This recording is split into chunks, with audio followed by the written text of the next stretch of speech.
పెద్ద సార్ దిగొచ్చారు. ఈయన గారు కోపడితే ఏడవాలి, తర్వాత పల్లెకిలించుకుంటూ నవ్వేయాలి. మాకే మూడు ఉండదు. మేం మనుషులం కాదు. మాకే ఫీలింగ్స్ ఉండవు. ఇదిగో నేను ఆ మాట అనలేదు. మా అమ్మతో నువ్వు తప్పుగా మాట్లాడావు. ఆ మాట చెప్పాను నీకు. చెప్పావులే. ఆ చెప్పేదేదో కొంచెం సాఫ్ట్ గా మంచి మొహంతో చెప్పొచ్చుగా. ఆ కొండ ముచ్చు మొహం పెట్టి చెప్పాలా? ఇదిగో నన్ను మళ్ళీ కొండ ముచ్చు అనద్దు చెప్తున్నాను. ఏ ఎందుకనద్దు? నీ మొహం అప్పుడు అచ్చం అలాగే ఉంది. నాకు అసలు చూడబుద్దే కాలేదు.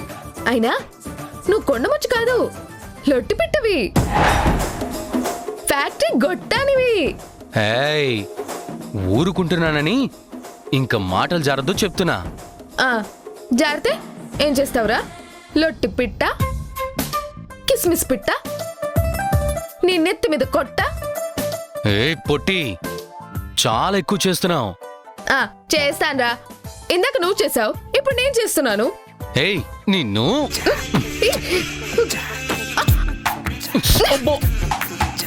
పొట్టిదానా, నన్నే కొడతావా? నిన్ను చూసా చూసా చూసా ఒక హృదయాన్ని కలిసా కలిసా కలిసా ఆ హృదయాన్ని అడుగులు వేసా వేసా హృదయముతో అందించానా హృదయముకే.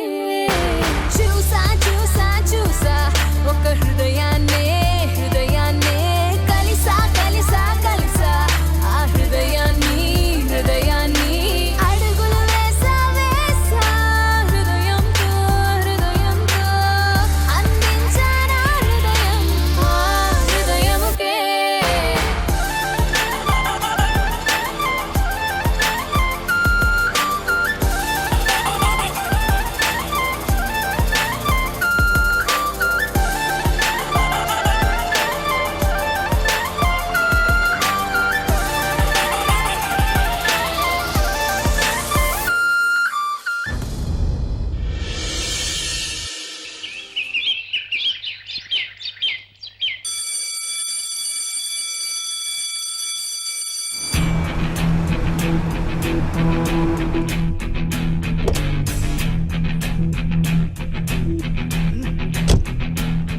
Hello sir.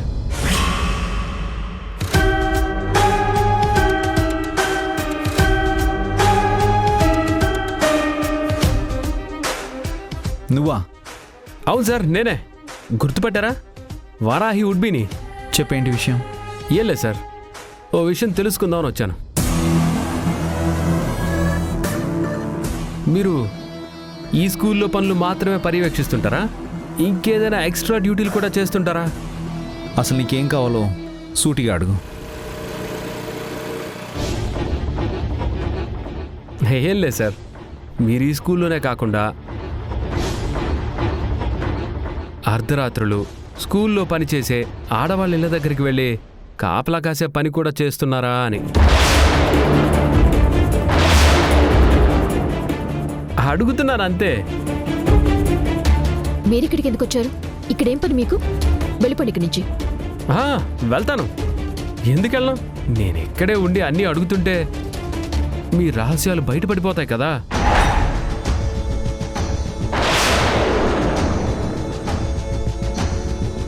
అందుకే నేను వెళ్ళిపోతాను. రేయ్, ఏం వాగుతున్నావురా? చరణ్ గారు, మీరు ఆగండి. ఇది స్కూల్. ఇక్కడ మీ నోటికి ఏదనిపిస్తే అది మాట్లాడకండి. ముందుకి నుంచి వెళ్ళిపోండి. ఏంటి వెళ్ళేది?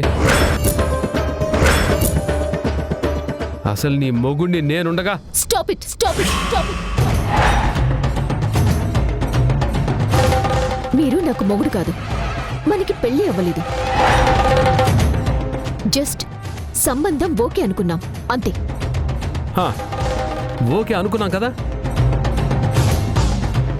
మరి నాతో సంబంధానికి ఓకే అని నీకు అవసరం వస్తే ఈ చరణ్ హెల్ప్ ఎందుకు తీసుకున్నావు? ఇతనితో నువ్వే సంబంధం పెట్టుకున్నావు. రేయ్, నోటికొచ్చింది వాగావంటే నీ నాలుగు కోసేస్తాను. చరణ్ గారు మీరు ఆగండి. ఆ, నాలుగు కోస్తావు. ఎందుకంటే నేను నిజం మాట్లాడుతున్నాను కదా. ఏంట్రా నిజం? ఏం నిజం? చరణ్ గారు ప్లీజ్. అర్ధరాత్రి పూట నువ్వు వీళ్ళని ఎలా కాపాడావు? ఆ?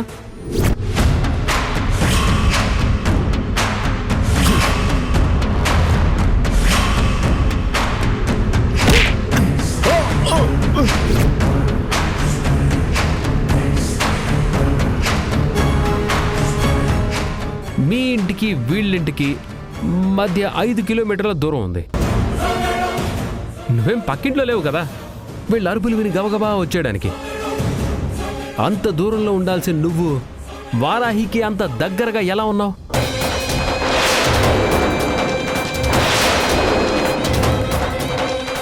అది అర్ధరాత్రి పూట. పోనీ వాళ్ళు వచ్చినప్పుడు నువ్వు అతనికి ఫోన్ చేసావు అనుకుందాం. అలా ఫోన్ చేయాల్సి వస్తే కాబోయే భర్తగా నాకు చేస్తావా? ఏమీ కానీ అతనికి చేస్తావా? అలా చేసావంటే ఇతనేంటి నీకు?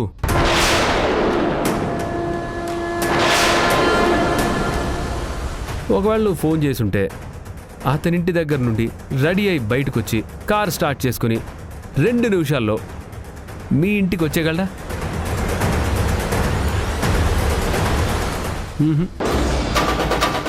నువ్వు ఫోనే చేయలేదు.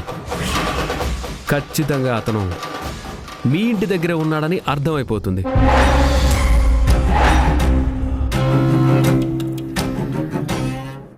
ఆ టైంలో అతను అక్కడ ఎందుకున్నాడు? చెప్పు వారాహి, సమాధానం చెప్పు. నీతో ఏం పనుండి అక్కడున్నాడో చెప్పు. ఏయ్, వారాహి వాళ్ళకి ఆ ప్రణయ్ గాడి వల్ల ప్రమాదం ఉందని నేను గెస్ చేశాను కాబట్టి నేను అక్కడికి వెళ్ళాను. అవునా సారు? మీరు ఎవడి వల్ల వచ్చే ప్రమాదాన్ని ముందే పసిగట్టేస్తారా? పసిగట్టి వెళ్ళిపోయి కాపలా ఉన్నారా? అంటే మీ స్కూల్లో ఏ ఆడవాళ్ళకి ప్రమాదం వచ్చినా మీరు ఇలాగే పసిగడతా ఉంటారా?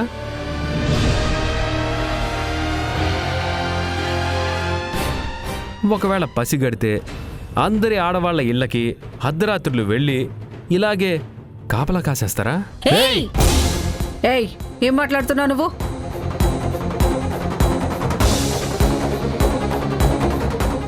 నోటికొచ్చింది వాగితే హరాస్మెంట్ కేసు పెడతాను నీ మీద.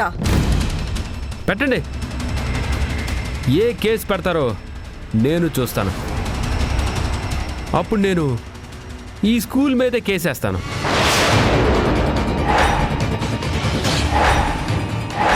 ఇక్కడ ఇల్లీగల్ వ్యవహారాలు నడుస్తున్నాయని ఇతను కృష్ణుడని. చాలా ఆపండి, చాలా ఆపండి, చాలా ఆపండి, చాలా ఆపండి, చాలా ఆపండి. చరణ్ గారు మాకు ఫ్యామిలీ ఫ్రెండ్ లాంటి వారు. ఆయన మాలో ఎవ్వరికి ఏ కష్టం వచ్చినా ఒక ఫ్రెండ్ లాగా రెస్పాండ్ అవుతారు. ఆయన ఎంత మంచివారు ఈ ఊళ్ళో చాలా మందికి తెలుసు. మీరు ఊహించినంత దారుణమైన మనస్తత్వాలు ఇక్కడ ఎవ్వరికీ లేవు. ప్రణయ్ మా ఫ్యామిలీని ఎంత ప్రాబ్లంలో పెట్టాడో చరణ్ గారికి బాగా తెలుసు. ఆయనే చాలాసార్లు పోలీస్ స్టేషన్కొచ్చి మా చెల్లిని కాపాడారు.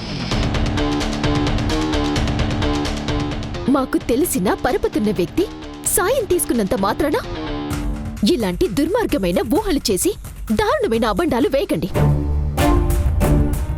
దయచేసి ఇక్కడి నుంచి వెళ్ళిపోండి. మళ్ళీ ఇతను మీ ఇంటికి గనక వెళ్ళిపోండి, వెళ్ళిపోండి.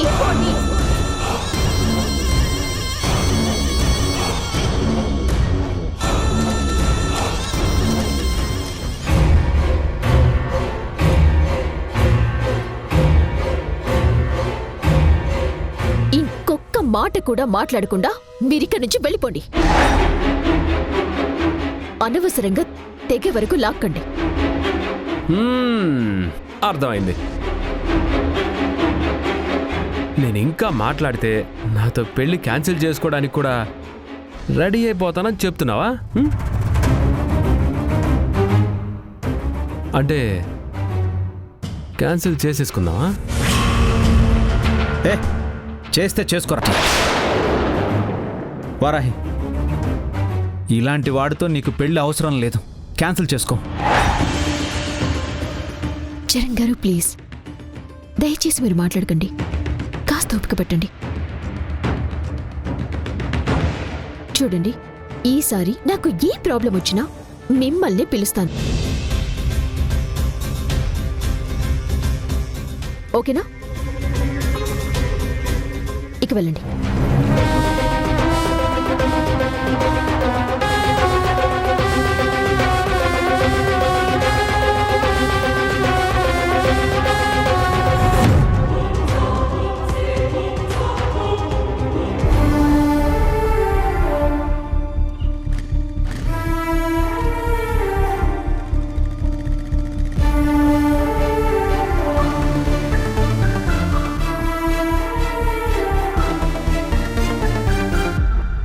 ఏంటి వారాహి, నిన్ను చేసుకోబోయేవాడు ఇంత దారుణంగా మాట్లాడుతున్నాడు? మన చరణ్ సార్ని కూడా ఇంత నీచంగా మాట్లాడుతున్నాడు. అతను మాట్లాడిన మాటలకి నేను మీ అందరికీ సారీ చెప్తున్నాను. దయచేసి క్షమించండి.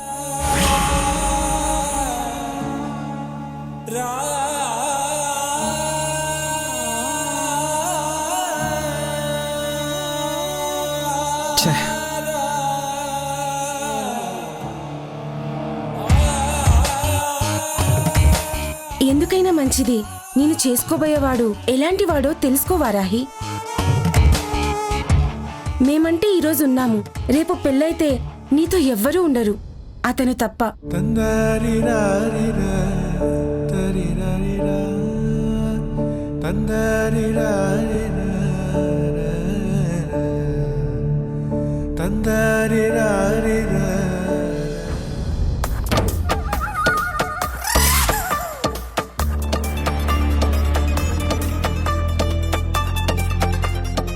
కుమారా, బట్టలు సర్దుకుంటున్నావేంట్రా? ఎక్కడికి వెళ్తున్నావు? ఒక్కగానొక్క కొడుకు పెళ్లి చేయలేకపోతున్నారు మీరు. ఎందుకు?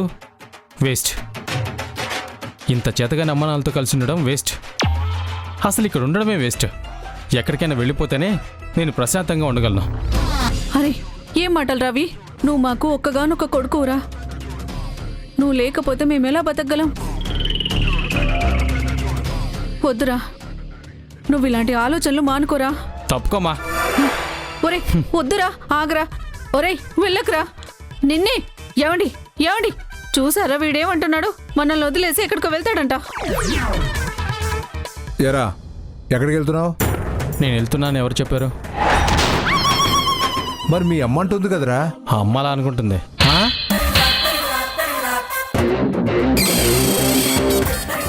అనుకోవడం ఏంట్రా?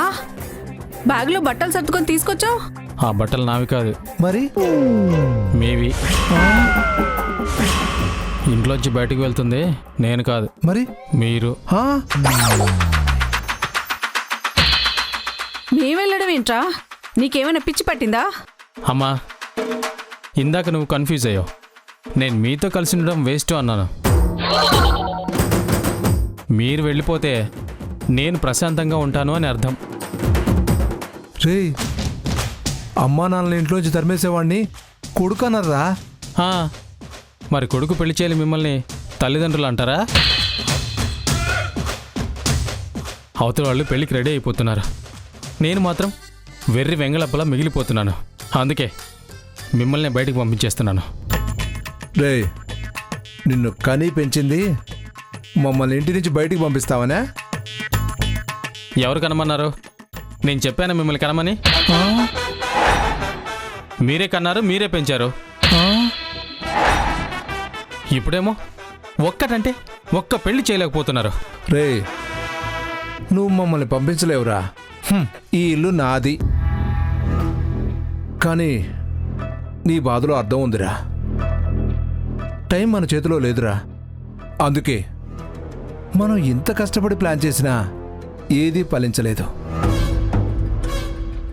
నీ పెళ్లికి అడుగులు పడలేదు. ఆఖరికి నిశ్చితార్థం కోసం కిడ్నాప్ కూడా చేశాం. అయినా నిశ్చితార్థం కూడా జరిగిపోయింది. ఇంకా లాభం లేదురా. మనం చిన్న చిన్న ప్లాన్లు వేస్తే వర్కౌట్ అవ్వదని అర్థమైపోయింది. అందుకే ఈసారి చాలా గట్టిగా ప్లాన్ చేస్తున్నాను. ప్లానా? ఏం ప్లాను? నువ్వు ప్లాన్ వేయడం, నేను ఆశపడ్డావు, చివరిగా ఆ ప్లాన్ ఫెయిల్ అవ్వడం, నన్ను ఫెయిల్ చేయడం, ఇదేగా జరిగేది. రే, ఈసారి రేఖ నష్టజాతకురాలని ఒకరితో చెప్పించడం కాదురా, మనమే దాన్ని నష్టజాతకురాలని నిరూపిద్దాం. అదెలా అండి? ఎలా ఏముంది? ఎవరినో ఒకరిని కిడ్నాప్ చేసి ఒకరి ప్రాణం తీసి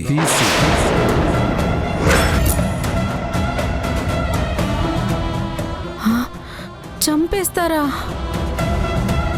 మర్డర్ చేస్తావా? చేయిస్తాన్రా. అమ్మో, ఏమండి, ఎందుకండి ఈ పనులు? ఇప్పటి వరకు ఏదేదో చేశారు. వాటి వల్ల మనకే ఇబ్బంది లేదు కాబట్టి సర్లే అనుకున్నాను. కానీ ఒక మనిషిని చంపితే పోలీసులకి దొరికిపోతే ఎవ్వరికి దొరకకుండా ప్లాన్ చేస్తున్నాను. ఇంతకీ ఎవరిని చంపేస్తున్నావు నాన్న? ఎవరిని చంపితే పెళ్ళాగిపోతుందో వాళ్ళనే లేపించేస్తున్నాను.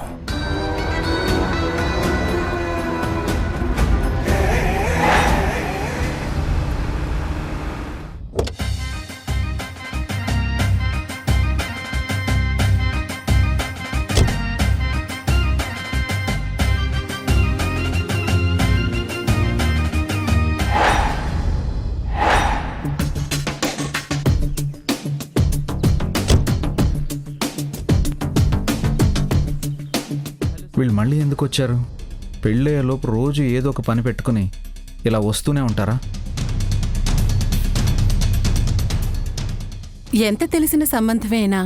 కట్న కానుకల గురించి ముందే అనుకోవాలి కదా అన్నయ్య గారు. మళ్ళీ రేపేదైనా తక్కువైందని అనుకోకూడదు కదా. అసలు వాటి గురించి మేమెప్పుడూ అడగం కదండి. మీరు అడుగుతారని కాదు, బయట వాళ్ళెవరైనా పెళ్లిలో ఒక మాట అంటే మాకు చిన్నతనంగా ఉంటుంది. అందుకే ఏమంటారు?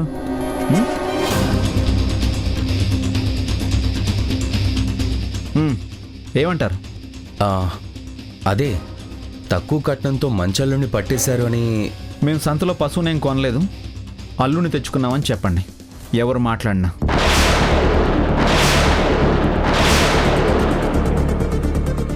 అది కాదు చరణ్, ఏదో మా పరువు కోసం మీరు ఘనంగా చెప్పుకోవడం కోసమైనా. కట్నం ఇవ్వడం మీరు మీ పరువు అనుకుంటున్నారేమో. నేను కట్నం తీసుకోవడం నా పరువు పోగొట్టుకోవడంగా భావిస్తాను. కట్నం గురించి కాకుండా ఇంకా మీరేమైనా మాట్లాడుకోవాల్సి ఉన్నాయా?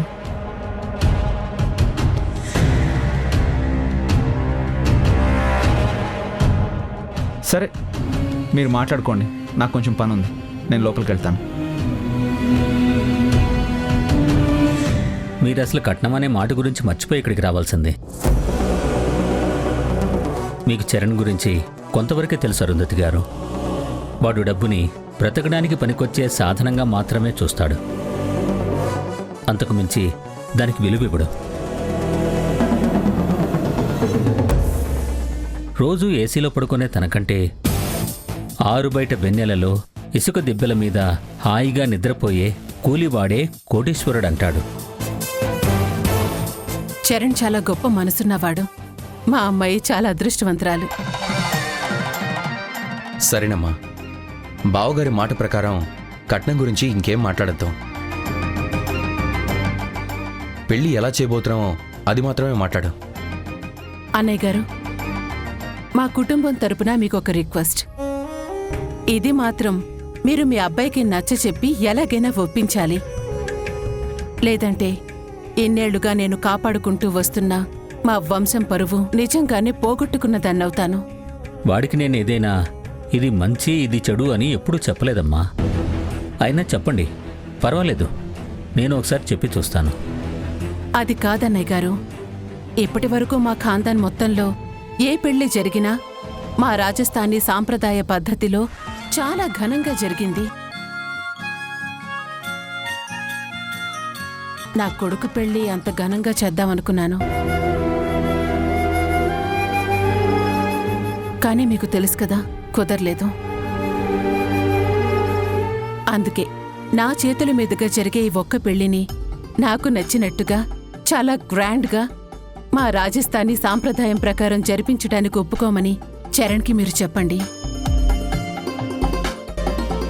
ప్లీజ్. ఇది ఓ తల్లి కోరిక అని కూడా చెప్పండి. ఇది వాడికి చెప్పక్కర్లేదమ్మా. వాడికి సంప్రదాయాల మీద, తల్లి మాట మీద చాలా గౌరవం, ప్రేమ. మీ కోరికను కాదనడు. ఇకపోతే ఈ పెళ్లికి పీటల మీద కూర్చుని కన్యాదానం చేసేది నా కొడుకు విక్కీ, విక్కీ భార్య హాసిని.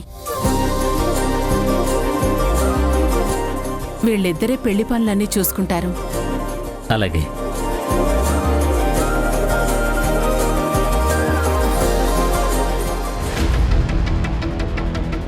అత్తయ్య గారు, పెళ్లి కుదిరిన తర్వాత నేను చరణ్ గారితో అస్సలు మాట్లాడలేదు. ఒకసారి నేను ఆయన్ని పలకరించొస్తాను, మీరు మాట్లాడుతూ ఉండండి.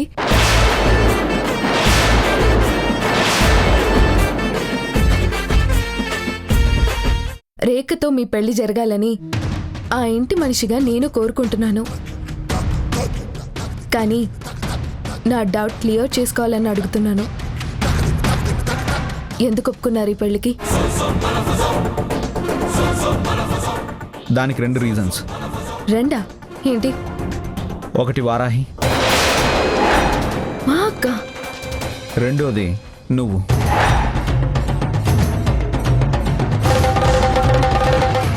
నేను కూడానా? ఎస్.